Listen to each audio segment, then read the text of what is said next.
বলো সতীমা, তুমি বিয়েতে কি কি নেবে? তুমি মুখ ফুটে যা যা বলবে আমি সব কিছু তোমার জন্য কলকাতা থেকে আনিয়ে দেব।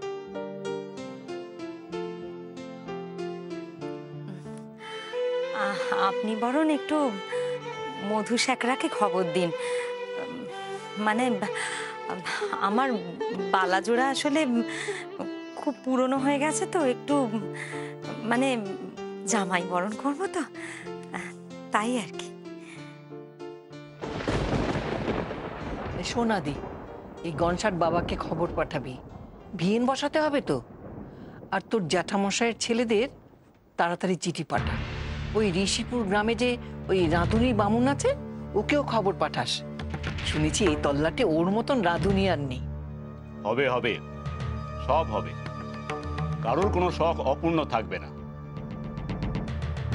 আদিত্য নারায়ণ চৌধুরীর একমাত্র মেয়ে সতীমার বিয়ে বলে কথা।